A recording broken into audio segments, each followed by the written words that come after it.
Rahman Rahim. Today is our sixth lecture or sixth topic that we'll be studying. This topic is capital budgeting techniques. When we want to invest in long-term projects, so how to evaluate those projects, whether it is worth investing in a certain project or not. ठीक है ना, तो उसके लिए कुछ techniques हैं. उन techniques की बेसिस पे फिर हम डिसाइड कर सकते हैं. We can decide whether to. जी सर, वो मैंने आपसे क्वेश्चन किया था. हाँ. सर 15% पे. अच्छा, वो आपका क्वेश्चन था. तो 15% दो तरीके हैं ना, या तो आप 15% निकालें जो ओरिजिनल वैल्यू. लेट्स से एक चीज़ है वो 100 रुपीज़ की है, तो हम कहते हैं इसमें इसकी प्राइस में 15% डिक्रीज हो गया है. ठीक है ना, तो एक तरीका ये कि 100 का 15% निकालें, वो 15 आ जाएगा, वो माइनस करें. और एक ये कि 100 की थी तो 15% डिक्रीज के बाद ये 85% रहेगी ना इसकी वैल्यू, तो उसको डायरेक्ट 85% से मल्टीप्लाई कर दें, तब भी आंसर आएगा. ये उसका है, 85% रहेगा ना उसकी वैल्यू. यानी अगर आज एक चीज़ 100% है तो उसकी अगर 15% डिक्लाइन होगी तो उसकी वैल्यू 85% रह जाएगी. तो डायरेक्ट उसको 8.85 से मल्टीप्लाई कर दें या उसके 85% ले लें तो वो भी आंसर आ जाएगा. Okay, so when investing in long-term projects, what would be the criteria? How we would know कि जी किसी प्रोजेक्ट में हमें पैसा इन्वेस्ट करना चाहिए कि नहीं करना चाहिए. ठीक है, तो अब उसके लिए एक तो ये हमारे पास डिफरेंट टेक्निक्स हैं, इनकी बेसिस पे हम कैलकुलेट कर सकते हैं. फिर चूजिंग अमंग डिफरेंट प्रोजेक्ट्स, यानी एक वक्त में let's say we have 1 million rupees या $1 million and we want to invest in a certain project. Now we have 2 projects. ठीक है, out of 2 this amount can be invested in only 1. एक में ही पैसा इन्वेस्ट कर सकते हैं. यानी एक ये है कि जी प्लॉट ले लें और एक ये है कि जी स्टॉक मार्केट में इन्वेस्ट कर दें. 2 ऑप्शन है ना. तो अब या आप प्लॉट ले सकते हैं या आप उसको स्टॉक मार्केट में, दोनों चीज़ें आपने उस यानी रकम इतनी है कि जिससे एक ही काम हो सकता है, एक इन्वेस्टमेंट हो सकती है, दोनों नहीं हो सकती. तो फिर आप कैसे हम चूज़ करेंगे जी किस में हमें इन्वेस्ट करना है. तो उसके लिए ये कैपिटल बजटिंग टेक्निक्स जो है ना हमें हेल्प कर देती हैं कि we can see based on different criteria. एक क्राइटेरिया ये हो सकता है कि जी दोनों में जो है ना वो प्रॉफिट इसमें ज़्यादा आ रहा है, रिटर्न कौन सा ज़्यादा दे रहा है. तो रिटर्न कि अगर हम प्रेजेंट वैल्यू ले लें, जो रिटर्न हमें एक प्रोजेक्ट ए है एक प्रोजेक्ट बी है, तो दोनों का रिटर्न हमें कितना मिलता है. दोनों के रिटर्न की प्रेजेंट वैल्यू कैलकुलेट कर लें, जिसमें प्रेजेंट वैल्यू ज़्यादा है वो आपके लिए ज़्यादा फायदेमंद है, उसमें आप इन्वेस्ट कर लें. एक तरीका ये. एक तरीका बाज़ लोग ये देखना चाहते, इस बेसिस पे डिसाइड करना चाहते हैं यार ब्रेक इवन कितनी जल्दी हो जाएगा. ठीक है ना, मैं इस प्रोजेक्ट ए में इन्वेस्ट करता हूँ या प्रोजेक्ट बी में, ब्रेक इवन कौन सा प्रोजेक्ट में पैसा मेरा जल्दी निकल आएगा. तो अब ये एक और आपका क्राइटेरिया है. यानी आप you are not interested in which project is more profitable, you are more interested in कि कौन सा प्रोजेक्ट जल्दी मेरा पैसा पूरा कर दे. तो वो फिर आप उसके लिए, तो ये हमारे पास जो टेक्निक्स हैं, that 4 techniques will be covered hair.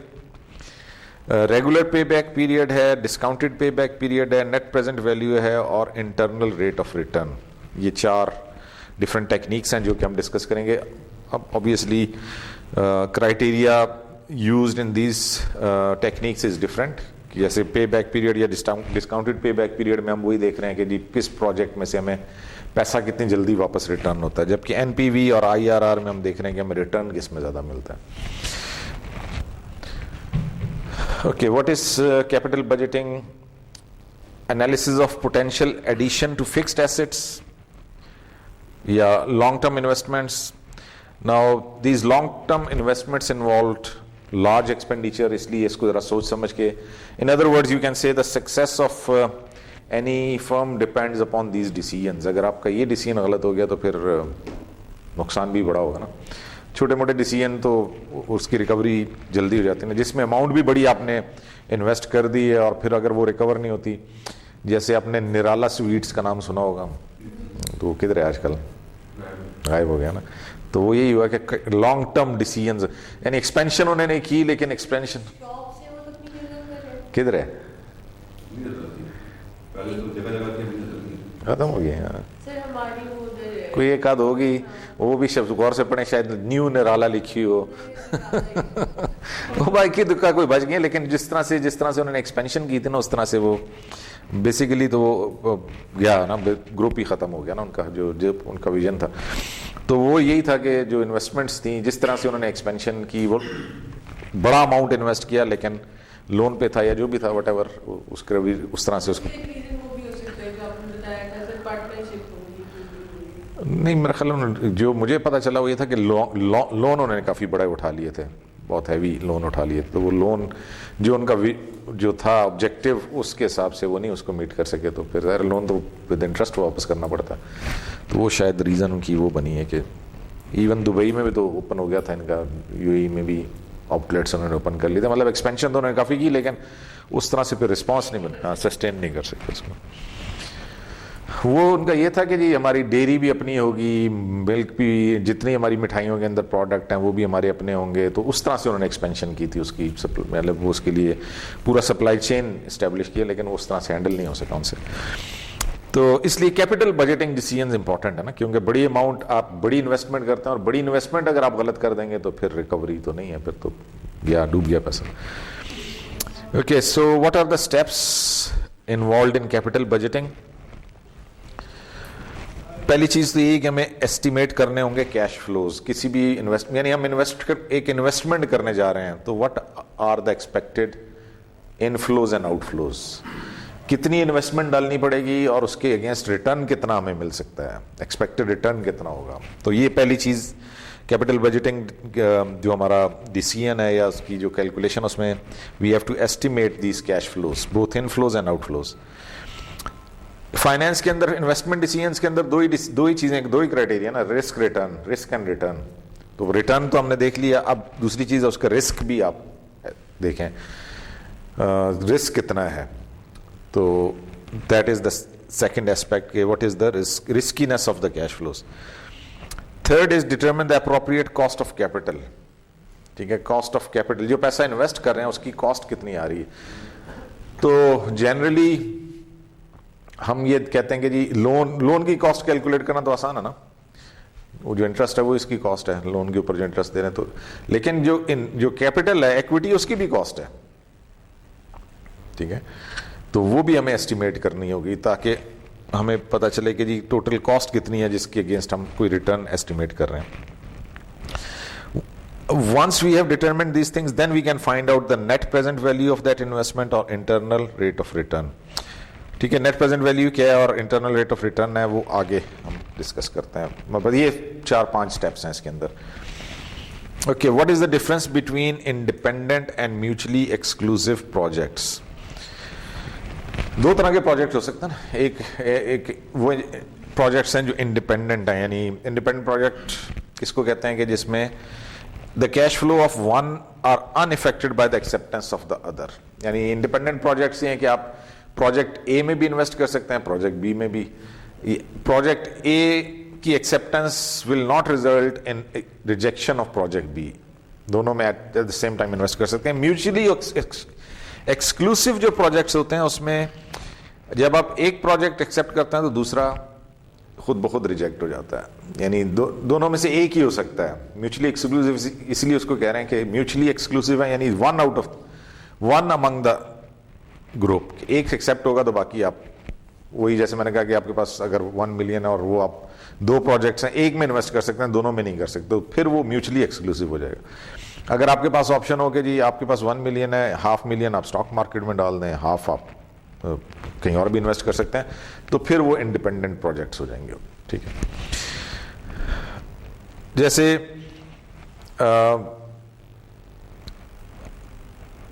अगर आपकी फैक्ट्री है और उस फैक्ट्री के अंदर एनर्जी के लिए आप ऑल्टरनेट बनाना चाहते हैं, यानी लोड शेडिंग का ऑल्टरनेट निकालना चाहते हैं, तो whether either you can get generator और you can get solar panel. अब आपने दोनों में से एक चूज करना है, दोनों नहीं कर सकते ना, दोनों में तो फिर जो आपके पास पैसा है वो आप दोनों में, तो ये म्यूचुअली एक्सक्लूसिव हो जाएगा फिर कि अगर आप सोलर पैनल पे जाते हैं फिर जनरेटर आउट हो जाएगा, अगर जनरेटर पे जाते हैं तो फिर सोलर पैनल। तो ये these are mutually exclusive projects. तो दोनों तरह की सिचुएशंस का सामना आपको करना पड़ सकता है जब आप इन्वेस्टमेंट पे जाते हैं। कुछ प्रोजेक्ट्स आपके सामने आते हैं जो इंडिपेंडेंट प्रोजेक्ट्स होते हैं, किसी में भी इन्वेस्ट कर लें, उसमें फिर क्या क्राइटेरिया होगा। और अगर ऐसी सिचुएशन है जिसमें म्यूचुअली एक्सक्लूसिव हैं, यानी सब में नहीं इन्वेस्ट कर सकते, किसी में कर सकते हैं, तो फिर उसमें आप किस तरह से डिसाइड करते हैं. Okay, what is the difference between normal and non normal cash flow stream.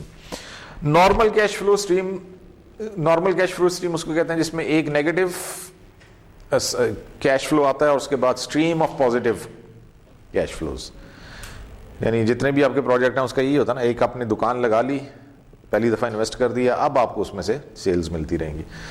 बहुत सारी बैंक्स आपको ऑफर करते हैं कि जी आप हमारे साथ 5 साल के लिए 10 साल के लिए फिक्स डिपॉजिट कर लें, तो पैसा आपने इन्वेस्ट कर दिया, आप 10 साल तक आपको रिटर्न मिलता रहेगा. तो ये है normal cash flow.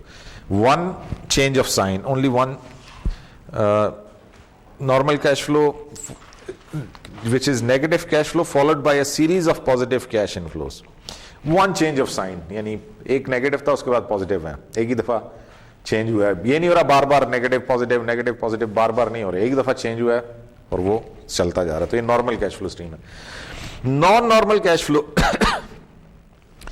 It has 2 or more change of science. यानी आपने शुरू में इनिशियल इन्वेस्टमेंट की, फिर आपको रिटर्न मिला, फिर आपको दोबारा इन्वेस्टमेंट करनी पड़ी, फिर उस पर कुछ रिटर्न मिल गया, तो this is non normal cash flow. अब जनरली न्यूक्लियर पावर प्लांट्स जब आप सेटअप करते हैं, अभी लास्ट वीक कराची का इफ्तिताह हुआ ना हमारा, वो पावर जनरेशन वाला एक इस तरह की जो आप पावर प्लांट तो शुरू में इनिशियल उसकी एक कॉस्ट है, फिर उसका कुछ अरसे के बाद जो है फिर उसको अपग्रेड करना या इवन उसको क्लोज डाउन करना उस फैसिलिटी को, फिर उसके ऊपर आपको कुछ कॉस्ट इंकर करनी पड़ती है.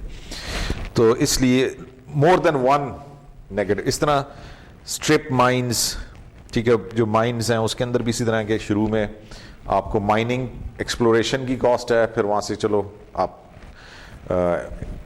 अपने जो है वो माइन से यू गेट द प्रोडक्ट, और फिर एट द एंड आपको दोबारा वो माइन क्लोज करने की कॉस्ट आती है. ठीक है, तो more than one change of sine, 2 or more changes of sine is non normal cash flow. One change of sine is normal cash flow. तो ये दोनों तरह के कैश फ्लोज हमें देखने को मिल सकते हैं. अब आते हैं जी टेक्निक्स के ऊपर. तो पहली टेक्निक है पे बैक पीरियड.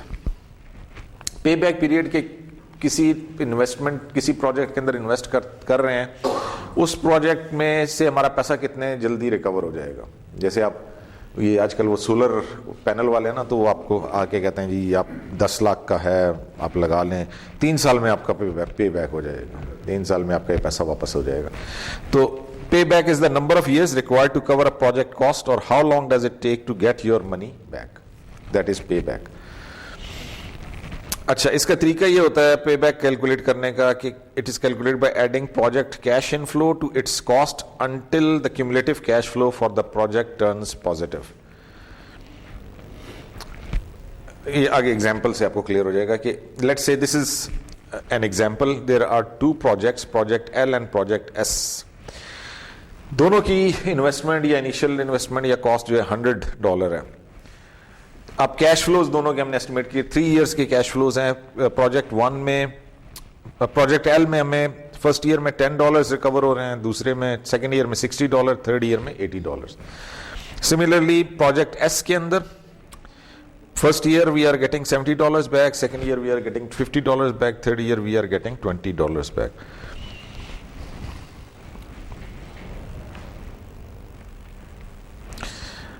अच्छा जी, अब इसका कैश वो जो है चेंज इन कैश फ्लो कह लें, या जो हम पे बैक की बात कर रहे हैं, पे बैक की कैलकुलेशन जो इस तरह हो रही है कि पहले आप देखें 100 आपने फर्स्ट ईयर, ये प्रोजेक्ट एस की वैसे कैलकुलेशन हुई है, प्रोजेक्ट एस की है, $100 हमने इन्वेस्ट किए थे, फर्स्ट ईयर में 70 माइनस 100. अच्छा हाँ, ये तो इनका दोनों का डिफरेंस आ रहा है, एल और एस का. Delta C F is the difference between cash flow of L and cash flow S. We'll use change in C F later. अच्छा, यहाँ तो सिर्फ उन्होंने कैश फ्लोज बताए हैं, ठीक है. अभी यहाँ पे हम पे बैक कैलकुलेट नहीं कर रहे, अदर ये बता रहे हैं कि जी प्रोजेक्ट एल के कैश फ्लोज कितने और प्रोजेक्ट एस के कैश फ्लोज कितने हैं. अच्छा, अब आगे हम इसको कैलकुलेट करते हैं. फॉर्मूला जो यूज होगा पे बैक पीरियड में वो ये है जी, A + B / C. what is A, what is B and what is C. A, time required, which can be in years or months before reaching break even. A जो है ना, that is representing the time which will be required to reach the break even. अच्छा, B क्या है? B is amount required in A to reach break even, यानी break even से पहले कितना टाइम लगा और फिर उस पॉइंट और ब्रेक इवन के बीच में कितना हमें अमाउंट चाहिए. ठीक है, नहीं समझ आया, अभी समझ आ जाएगा आगे. C is the cash flow in the period following A, यानी सी जो है वो आपका नेक्स्ट कैश फ्लो आ जाएगा. ये आपको यहां से समझना आसान हो जाएगा. अब यहां से ABC आपको क्लियर हो जाएगा. ये प्रोजेक्ट एल की पे बैक था ना. प्रोजेक्ट एल का जो पे बैक है वो इस तरह से है कि पहले आपने टाइम 0 पे $100 इन्वेस्ट किया, टाइम 1 पे आपको $10 मिल गए, टाइम 2 पे 60 मिल गए, टाइम 3 पे 80 मिल गए. अब हमने इसका पे बैक कैलकुलेट करना है. उसके लिए हमें पहले क्यूमुलेटिव कैलकुलेट करना होगा. ठीक है, क्यूमुलेटिव क्या, ऐड करते जाएं. -100 में $10 वापस आए तो पीछे -90 रह गए. -90 में 60 ऐड कर लें तो -30 रह गए. -30 में 80 ऐड करें तो हमारे 50 पॉजिटिव हो गए. अब यहां पे हम ABC हमें पता चलेगा क्या क्या चीजें हैं. ए इसमें क्या है, number of year before reaching the break even. Break even हमें कहीं 3rd ईयर में मिल रहा है, क्योंकि 2nd ईयर में तो माइनस है. 2nd में माइनस है, 3rd में पॉजिटिव है, तो ए वुड बी 2. जहां पे लास्ट माइनस आ रहा है वो ए है. ठीक है, ये आप यहां से अब आपको समझ आ जाएगा. Point A is where this cumulative cash flow is negative. Last year in which cumulative cash flow is negative. तो last year in which cumulative cash flow is negative is 2. वो हमने A ले लिया. Plus B. अब second year में हमें कितनी amount चाहिए ब्रेक इवन के लिए? 30. -30 मतलब हमें $30 चाहिए ब्रेक इवन के लिए. ये हमारा B हो गया. This is the amount. This is वो जो फॉर्मूला के अंदर B है ना, वो ये है last the amount required for break even in the, वो जो A है उसके बाद हमें कितना अमाउंट चाहिए फॉर ब्रेक इवन. अच्छा, डिवाइडेड बाय C है नेक्स्ट ईयर में, जिस ईयर में हमें ब्रेक इवन हो रहा है उस ईयर में हमें कितने कैश फ्लो मिल रहे हैं. उस ईयर में हमें $50 मिल रहे हैं, सॉरी 80 मिल रहे हैं, $80. तो divided by 80. A plus B plus C अब हमारा कंप्लीट हो गया. अब आप इसको कैलकुलेट कर लें तो ये 2.375 ईयर्स आ रहे हैं. वैसे अगर आप विजुअली भी देखें तो पता चला ना कि ब्रेक इवन इसका पे बैक पीरियड 2 और 3 के बीच में है. 2 में -30 था और 3 में पॉजिटिव हो गया. तो समवेयर अब एग्जैक्टली कितना है वो हमने कैलकुलेट कर लिया. Exactly is 2.375 years. ठीक है, ये हमने प्रोजेक्ट एल की कैलकुलेशन की है. इसी तरह से आप प्रोजेक्ट एस की कर सकते हैं. जरा करें ना, प्रोजेक्ट एस की आप लोग करें. ये प्रोजेक्ट एस के कैश फ्लोज हैं.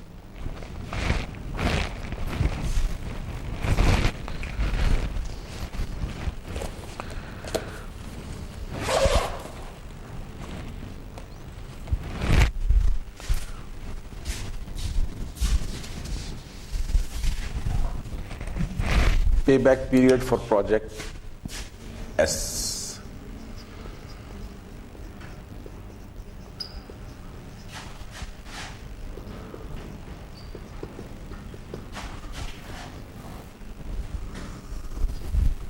The cash flows for project S. Timeline हमने उसकी बना ली 0, 1, 2, 3, 0, 1, 2 and 3. At time 0 we have to invest $100. We are getting back 70 in time 1, 50 in time 2 and 20 in time 3. Now we have to calculate cumulative. इसका cumulative निकाल लें. ये तो -100 plus 70 -30 -30 plus 50 plus 20 आ गया. अब हमारा फॉर्मूला है A plus B divided by C. अब इसमें A क्या बनेगा? Last year in which we have a negative cash flow, वही है तो 1. This is A. अच्छा, प्लस B. अब A में हमें कितना चाहिए ब्रेक इवन के लिए? $30. ये बी हो गया। और ब्रेक इवन वाले ईयर में हमारे कितने कैश फ्लोज आ रहे हैं, sorry cash flows not cumulative, cash flows ये हैं, ये हमारा सी हो गया 50। 30/50 कितना आता है? 0.6। So 1.6 years are required for break even. Cash flow in the year in which we are achieving break even. यानी सेकेंड ईयर में हमें जो कैश फ्लोज आ रहे हैं, यानी जिस ईयर में हम नेगेटिव से पॉजिटिव में जा रहे हैं, उस ईयर में हमें जो कैश फ्लोज आ रहे हैं वो आपने सी लेना है।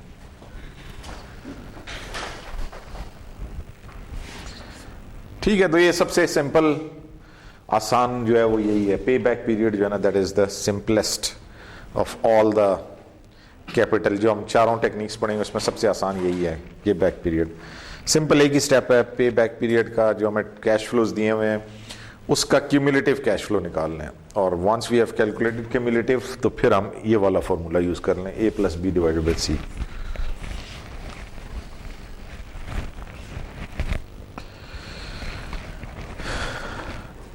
ठीक है, ये pay back period for project S is 1.6, जो अभी हमने कैलकुलेट कर लिया।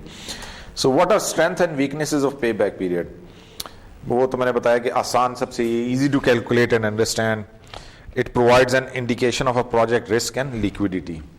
तो ये इसके एडवांटेजेस हो गए।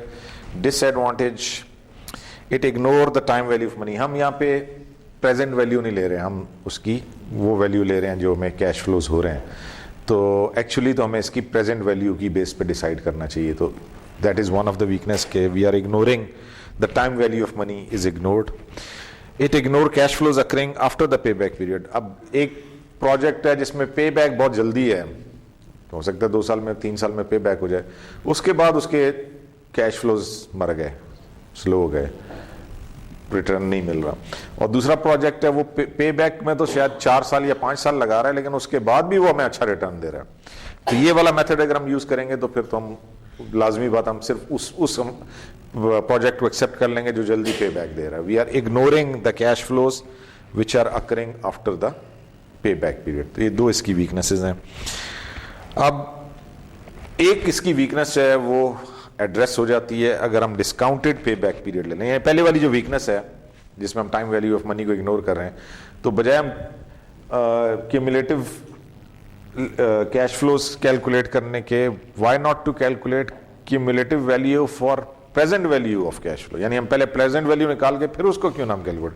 अगर हम ये कर लेते हैं तो फिर हमारा ये पहला वाला मसला तो हल हो जाएगा, लेकिन दूसरा मसला उसमें भी नहीं हल होगा। डिस्काउंटेड पे बैक पीरियड जो है वो हमारा एक मसला हल कर देता है weakness of pay back period का, कि we can go for discounted cash flows.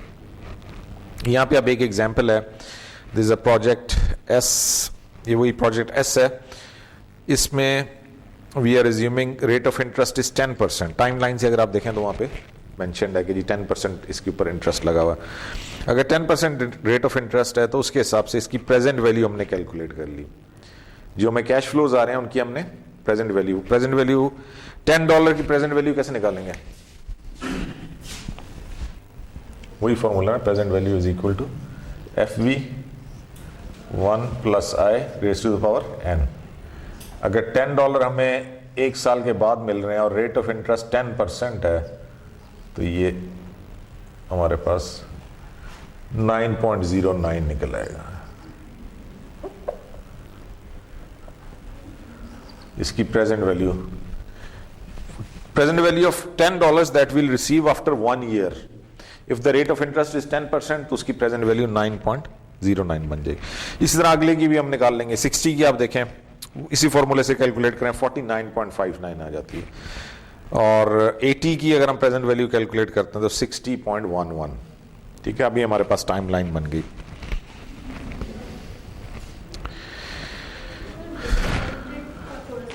Present value, discounted means the present value of the cash flow. तो प्रेजेंट वैल्यू बस ये फॉर्मूला, डिस्काउंटेड या प्रेजेंट वैल्यू एक ही चीज है, सेम टर्म। इसका कहते क्यों है concept ये मुझे भी नहीं पता क्यों कहते हैं, लेकिन इट्स द सेम कॉन्सेप्ट। नहीं नहीं, डिस्काउंट से कोई पता नहीं। Discounted cash flow means present value of the cash flow. अच्छा जी, अब जब हमने प्रेजेंट वैल्यूज कैलकुलेट कर ली, अब वही फॉर्मूला है A plus B divided by C, formula वही है। A is the last year. अच्छा, यहां पे क्यूमुलेटिव आप किसका कैलकुलेट, पहले हमने प्रेजेंट वैल्यू लिया, फिर क्यूमुलेटिव कैलकुलेट करना ऑफ प्रेजेंट वैल्यूज। तो आप देखें -100, अगले जो हमारा टाइम 1 पे हमें प्रेजेंट वैल्यू है 9.09, तो -100 प्लस 9.09 -90.91। अगले में 49.59 है, तो -90.91 प्लस 49.59, ये -41.32 आता है। -41 प्लस 60.11, यहां पे जाके ये पॉजिटिव हो गया 18.79। अब ए क्या बना इसमें, 40, ए बना 2, सेकेंड ईयर जहां लास्ट हमारा डिस्काउंटेड या जो हमारा लास्ट क्यूमुलेटिव प्रेजेंट वैल्यू बन रही है नेगेटिव वाली, वो सेकेंड ईयर है, थर्ड में तो पॉजिटिव हो गया ना। तो ए हमारा 2 बन गया, प्लस बी वो है यहां पे इस टाइम 2 पे हमें कितनी अमाउंट चाहिए फॉर ब्रेक इवन, तो हमें चाहिए थी 41.32, वो हमारा बी हो गया।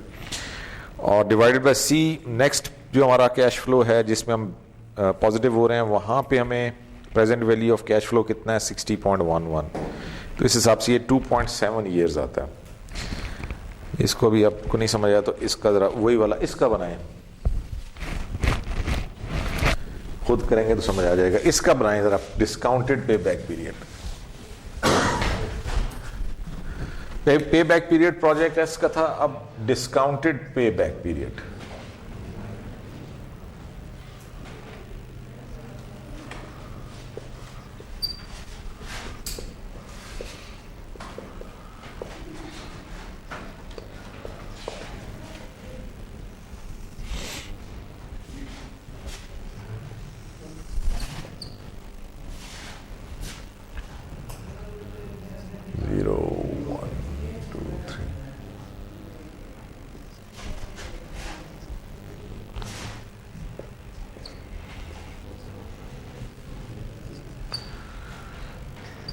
डिस्काउंटेड पे बैक पीरियड में स्टेप नंबर 1 क्या है, इनकी प्रेजेंट वैल्यूज निकालनी है। पहले हमने 10% ये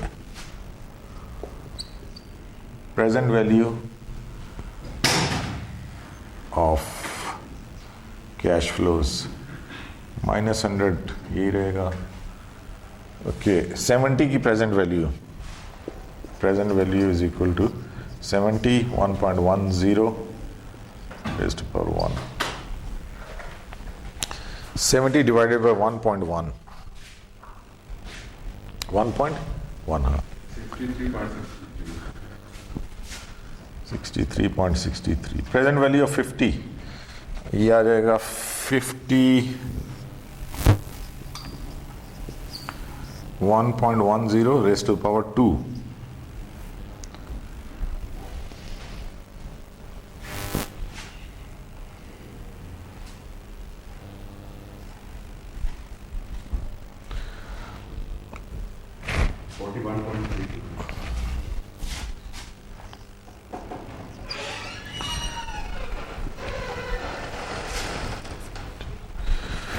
नेक्स्ट आ जाएगा जी हमारे पास 20 का प्रेजेंट वैल्यू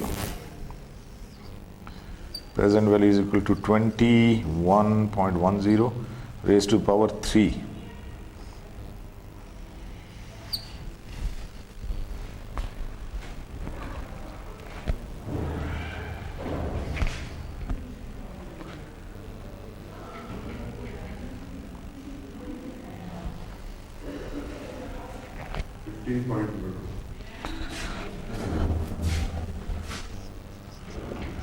अब इनका क्यूमुलेटिव निकालना है,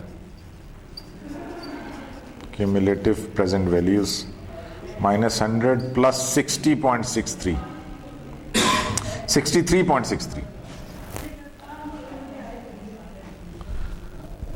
-100 प्लस 63.63।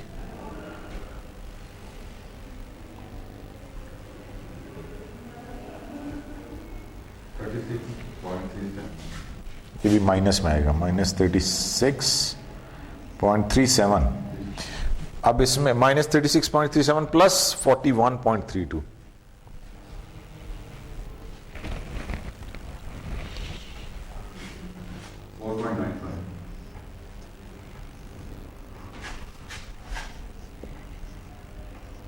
पॉजिटिव हो गया। आगे जाने की जरूरत नहीं है, बस यहाँ पे ब्रेक लगा लें। फॉर्मूला हमारा क्या है जी, A + B / C। A is the last year in which we had negative, वो 1 है।